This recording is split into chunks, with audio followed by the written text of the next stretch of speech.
नमस्कार, मिलन विश्वकर्मा युट्युब च्यानलमा तपाईहरु सम्पूर्णमा हार्दिक स्वागत गर्दछौं। आजको विषयवस्तु रहेको छ कोरिया ईपीएस द्वारा कोरिया कसरी आउन सकिन्छ, अर्थात तपाईहरु ईपीएस द्वारा कोरिया आउने सोचिराख्नु भएको छ र कोरिया बारेमा सम्पूर्ण जानकारीको बारेमा आज एकदमै जानकारीमूलक भिडियो हुन गइरहेको छ र भिडियोलाई स्किप नगरेर हेर्नु होला। ढिला नगरेर म ईपीएस द्वारा कसरी कोरिया आउन सकिन्छ भन्ने विषयमा जानकारी दिन गइरहेको छु।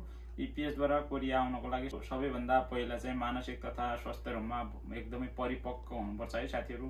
किनभने पछिल्लो समयमा कोरियामा एकदमै आत्महत्या गर्ने साथीहरु, डिप्रेसनमा, एन्जाइटी जस्ता धेरै रोगले शिकार भएर साथीहरु ज्यान गुमाउने अवस्था भएको कारणले गर्दाखेरि कोरिया मात्र नभएर समग्र रूपमा विदेश जाँदाखेरि तपाई मानसिक तथा स्वास्थ्य रूपमा एकदमै परिपक्व हुनुहोला।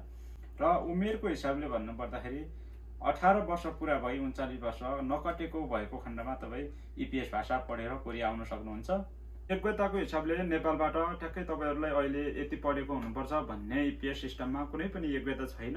तर तपाईहरु साधारण लेखपढ गर्न सक्ने हुनुभयो भने धेरै राम्रो है। किनभने ईपीएस भाषा पढ्ने अहिले एकदमै साथीहरु धेरै हुनुहुन्छ। तपाईहरुलाई लेखपढ गर्न पनि आउँदैन भनेको खण्डमा त पढ्न गाह्रो होला। तर साधारण लेखपढ नभए पनि अथवा 10 क्लास प्लस 2 जस्तो पास नभए पनि साधारण पढेको मान्छे पनि ईपीएस द्वारा कोरिया आउन सक्नुहुन्छ है। यति भइसकेपछि तपाईहरु कोरियन भाषा पढ्न सक्नुहुन्छ। जस्तै 18 वर्ष पूरा भई 39 वर्ष नकटेको अनि तपाईको नाममा कुनै पनि फौजदारी मुद्दा नभएको र साधारण लेखपढ भए पनि तपाई कोरियन भाषा पढ्न सक्नुहुन्छ। र कोरियन भाषा पढ्न लागिसकेपछि कोरियन भाषा अब कति महिना पढ्ने त, कोरियन भाषा कति समयको अवधिको हुन्छ, कोरियन भाषा कति समय पढेर पास गर्न सकिन्छ भन्ने धेरै कुराहरु जिज्ञासाहरु आउँछन् साथीहरु मनमा। कोरियन भाषा वास्तविक भन्नु पर्दाखेरि 6 महिनाको कोर्स हो है साथीहरु। कोरियन भाषा 6 महिनाको कोर्स हो। तर पनि 6 महिनाको भए तापनि 6 महिनाको कोर्स हो भन्दैमा हामी कोही साथीहरु 6 महिना नपढेर 4-5 महिना पढेर पनि पास गर्न सक्छन् भने कोही साथीहरु 7-8 वर्षै पढेर पनि पास नभएका साथीहरु हुनुहुन्छ है। र यसमा चाहिँ कुरा के हुन्छ भने आफूमा भर पर्छ। तर चाहिँ छोटो समयमा धेरै प्रगति गर्ने साथीहरु अलिक कमै हुन्छन्। तर सबैजनाले समग्रमा भन्नुपर्दा 7-8 महिना पढ्न होला भन्छु है। किनभने अहिले चाहिँ साथीहरु धेरै जना एकदमै हाई कम्पिटिसनमा पनि भिड्नुपर्ने हुन्छ। अहिले धेरै मेहनत गरेर पढ्नु होला। मेहनत गरेर आफ्नो नाम एकदमै 100मा 100% मिलाउने कोसिस गरेर पढ्नु भयो भने कडलाइन चाहिँ अहिले ठ्याक्कै पास यति ल्याउनु पर्छ, यति गर्नुपर्छ भन्ने हुन्न है। कोरियन भाषामा जस्तै लोकसेवा जस्तै हो भनेर बुझ्नु होला। हो त्यसको लागि चाहिँ 100मा 100 ल्याउने तरिकाले पढ्नु भयो भने पास अङ्क नम्बर चाहिँ ल्याउनुहुन्छ भन्ने आशा गरेको छु। 6 महिनाको कोर्सलाई अब कति महिनामा म्यानेज गरेर पास गर्न सक्नुहुन्छ भन्ने विषय चाहिँ तपाईमै भर्खर कुरा हो है। र भाषा पढ्न लागिसकेपछि अब तपाईहरुको केही समयपछि ईपीएस द्वारा फर्म खुलाउँछ। फर्म खुलाउँदाखेरि फर्म भर्नको लागि चाहिँ तपाईको सामान्य पासपोर्ट चाहियो। पासपोर्ट र डलर $28 लाग्छ। डलर चाहिँ हामीले नेपाली पैसा डलरमा भुक्तानी गरेर कन्भर्ट गरेर भुक्तानी गर्नुपर्ने हुन्छ $28। जस्तै तपाई ईपीएस द्वारा फर्म भर्नको अघिल्लो दिनको रेट हेरेर केही समयपछि तपाईहरुको एक्जामको नोटिस आउँछ है। एक्जाम नोटिस आइसकेपछि अब पहिला चाहिँ कहाँ पर्यो के हुन्छ, एक्जामहरु भइसकेपछि भवनमै हुन्छ। भइसकेपछि जानुभन्दा अघिल्लो दिन तपाईहरुको बायोमेट्रिक हुन्छ है साथीहरु। बायोमेट्रिक हुन्छ। टपिकद्वारा सोधिने क्वेशनहरु चाहिँ जम्मा 40 प्रश्नहरु हुन्छन्। 40 मध्ये 20 वटा रिडिङ हुन्छ भने 20 वटा लिसनिङ हुन्छ। अर्थात 20 वटा प्रश्नको उत्तर तपाईहरुले आफै पढेर छनौट गरेर दिनुपर्ने हुन्छ। र 20 वटा प्रश्नको उत्तर चाहिँ तपाईहरुले सुनेर लिसनिङ ट्याबबाट भन्ने स्पिकर भन्दा पनि ट्याबमै जोडिएको हुन्छ। सुनेर अर्थात तल चाहिँ अंक कुन मिल्यो कुन मिलेन भनेर तपाईहरुले टिक लाउनु पर्ने हुन्छ है। र अहिले चाहिँ एक्जाम एकदमै सजिलो छ है साथीहरु। पहिला जस्तो अब कहाँ जाने के गर्ने कहिले आउला रिजल्ट भन्नुभन्दा पनि अहिले चाहिँ पास फेल पछि छुटाइदिन्छ। तर एक्जाम दिँदै जाँदाखेरि 2023 सम्म चाहिँ यस्तो सिस्टम थिएन।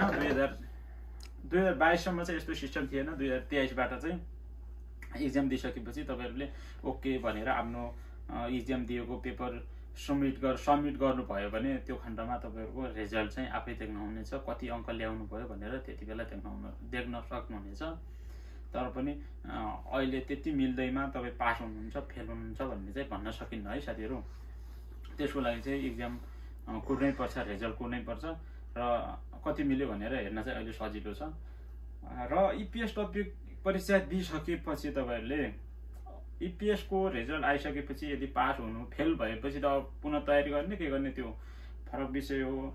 यदि पास हुनु भएको खण्डमा तपाईहरुको स्किल टेस्टको लागि योग्य मानिनुहुन्छ है। स्किल टेस्ट दिनुपर्ने हुन्छ। अहिले चाहिँ पछिल्लो समयमा स्किल टेस्ट गरिरहेछ। 2019 मा पनि स्किल टेस्ट थियो तर बीचमा चाहिँ गरेन 1-2 वर्ष त्यसले गर्दाखेरि अलि स्किल टेस्ट पनि भएर अहिले चाहिँ स्किल टेस्ट हुन्छ। स्किल टेस्टको लागि तपाईहरु योग्य भइसकेपछि स्किल टेस्ट सिक्नु होला है। स्किल टेस्ट घरमै बसेर पास गर्न सकिन्न साथीहरु।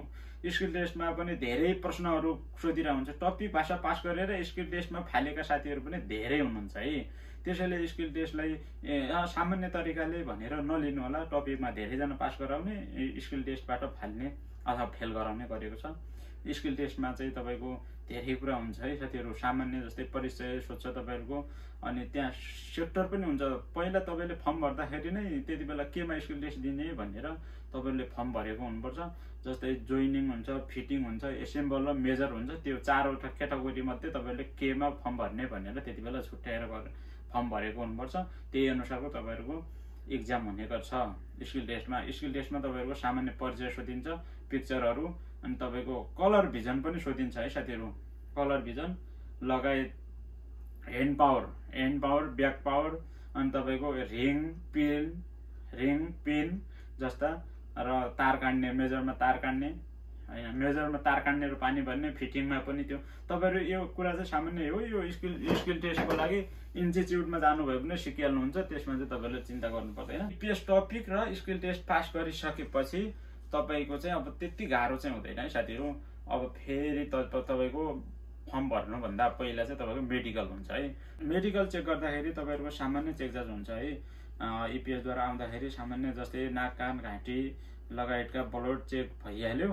तर त्यसमध्ये पनि एकदमै डेन्जर रोग भनेको टिबी, यौन रोग, अनि तपाईको औँला काटिएको, अनि तपाईहरुको कुनै पनि गाँजा एकदमै लामो समयदेखि अगाडिदेखि एकदमै दीर्घकालीन रूपमा नशा गर्नुहुन्थ्यो भने तपाईहरुलाई त्यसले पनि असर गर्छ है साथीहरु। र अर्को कुरा चाहिँ कलर भिजन पनि चेक हुन्छ। स्किल टेस्टमा पनि हुन्छ कलर भिजन, मेडिकलमा पनि चेक हुन्छ।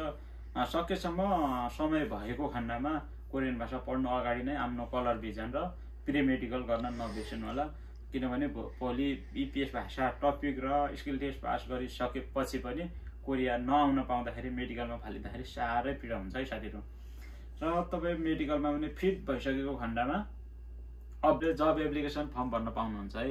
एप्लिकेसन फर्म भर्नको लागि चाहिँ आफै पनि भर्न सक्नुहुन्छ। अलि आउँछ भने तपाईहरुले अलि टेक्निकल हिसाबमा अलि तपाईहरुसँग ल्यापटप भयो अथवा मोबाइल हेरेर पनि फर्म भर्न सक्नुहुन्छ। यदि आउँदैन भने साइबरबाट पनि भर्न सक्नुहुन्छ। अथवा तपाईहरु पढेको इन्स्टिट्युटबाट पनि भर्दा धेरै राम्रो। काठमाडौँमै हुनुहुन्छ भनेपछि त इपिएस कार्यालय आसपासबाट भर्दा धेरै राम्रो है साथीहरु। फर्म भरिसकेपछि रोस्टरमा बस्छ तपाईहरुको डकुमेन्ट, अनि केही दिनमा सेन्ड हुन्छ। सेन्ड भइसकेपछि एप्रुभल पनि हुन्छ। एप्रुभल भइसकेपछि तपाईलाई साउले यता कोरियामा साउले तपाईलाई छनौट गरेको बेला चाहिँ तपाईको इस्यु हुन्छ है साथीहरु।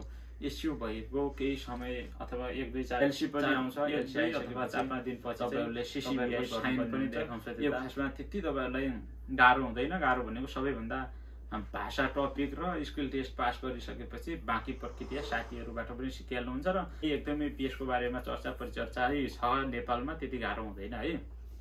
तर सबैभन्दा चाहिँ तपाईहरुले भाषा टपिक र स्किल टेस्ट पास गर्नुपर्ने हुन्छ। गाह्रो भनेको सीसीबीआई फर्म भरिसकेपछि र तपाईहरुको त्यति बेला चाहिँ बिमा शरम सबै गर्नुपर्छ है साथीहरु। सबै गरेर गरन्जेसम्म अब कोरिया आउँदाखेरि खर्च कति लाग्छ भन्ने पनि हुन्छ।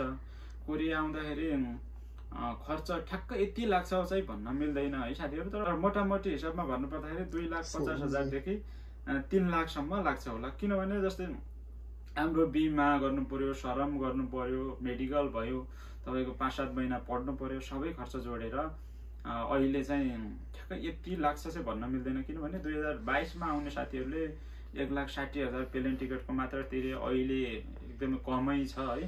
कहिले प्लेन टिकट घटिरा हुन्छ, कहिले बढिरा हुन्छ।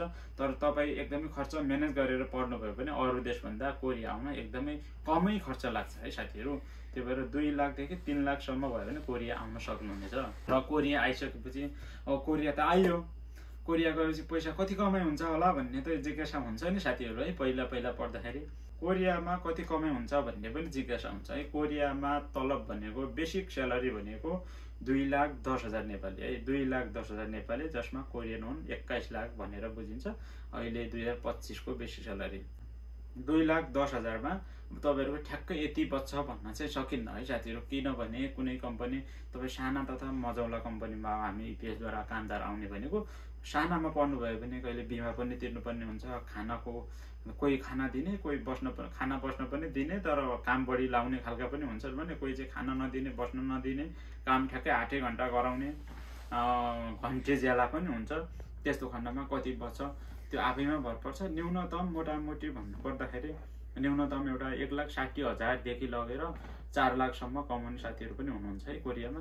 त्यसैले ठ्याक्कै यति कमाइ हुन्छ भनेर चाहिँ भन्न मिल्दैन, तर मोटामोटी हिसाबमा चाहिँ 1,60,000 देखि माथि कमाइ हुन्छ भनेर बुझ्नुस् न। तपाईको कमाइ कस्तो हुन्छ तपाई आएपछि नै निर्धारण हुन्छ। अहिले चाहिँ ठ्याक्कै सबैको टोटल कमाइ यति हुन्छ भनेर भन्न मिल्दैन है साथीहरु। र यसरी नै तपाईहरु कोरिया आउन सक्नुहुन्छ है साथीहरु। यो प्रक्रिया पूरा गरिसकेको खण्डमा तपाईहरु कोरिया आएर सम्पूर्ण प्रक्रिया पूरा भयो भने अथवा पास हुनुभयो भने लगायत तपाईहरुको सम्पूर्ण सबै कुरा मिलेको खण्डमा कोरिया आउनुभयो भने यसरी काम गर्न सक्नुहुन्छ। सकेसम्म चाहिँ नेपालमै के गर्नुस् है, किनभने नेपालमै आफ्नो देशमा अलिकति व्यवस्थित छ, ठिकै छ, खाना लाउन पुगिरहेछ भने लग्जरी जिन्दगी जिउनको लागि विदेशमा पनि नआउनुस् भन्न चाहन्छु। किनभने विदेशमा आएपछि पैसा मात्रै हो, तर धेरै कुरा गुमिसकेको हुन्छ। हामी नेपाल जानेसम्म धेरै एकदमै है हामी पछि पैसाको हिसाबले अघि देखेर पनि हामीले धेरै कुरा गुमाइसकेको हुन्छौँ। खुसी कहाँ लुटिन्छ थाहा हुँदैन। त्यसैले सकेसम्म नेपालमै गरौँ। यदि नभएको खण्डमा चाहिँ कतैबाट केही पनि बाटो देख्नु भएन, माध्यम चाहिँ कहीँ भएन भने थोरै लगानी धेरै कमाइ, त्यसको लागि चाहिँ एकदमै राम्रो उपयुक्त चाहिँ दक्षिण कोरिया कमाइ चाहिँ राम्रो देखिन्छ है पछिल्लो समयमा। किनभने लागत पनि कम, पैसा पनि ठिकै। अरू देशमा जानुभन्दा दक्षिण कोरियामा ट्राई गर्न सक्नुहुन्छ र कोरियामा आएर आफ्नो एकदमै स्वास्थ्यको ख्याल गरेर एकदम साथीभाइहरूसँग मिलेर सबैसँग एकदमै घुलमिल गरेर एकदमै मनक्की आम्दानी कमाएर नेपाल गएर भोलि नेपालमा गइसकेपछि पनि सकेसम्म धेरैजनाले नभए 2-4 जनालाई आफ्नो व्यवस्था गरेर रोजगार दिनु होला है। आजको भिडियो यतै अन्त्य गर्छु। कोरियन संस्कृति, कोरियन रीतिरिवाज लगायत कोरिया बारे सम्पूर्ण कल्चरहरू, कोरियाको वातावरणदेखि लगेर कोरियाको तीव्र गतिमा भइरहेको विकासदेखि लगेर सम्पूर्ण विषयवस्तुहरू समेटेर हामीले बेला बेलामा समय भएको बेला भिडियोहरू बनाइरहेका हुन्छौँ। र तपाईहरुको मनमा केही प्रतिक्रिया लागेको छ भने प्रतिक्रिया दिनुपर्ने नबिर्सिनु होला कमेन्ट बक्समा। र भिडियो मन परेमा लाइक, कमेन्ट र शेयर, सब्स्क्राइब गर्न नबिर्सिनु होला साथीहरु। तपाईको दिन शुभ रहोस्। हस्त नमस्कार।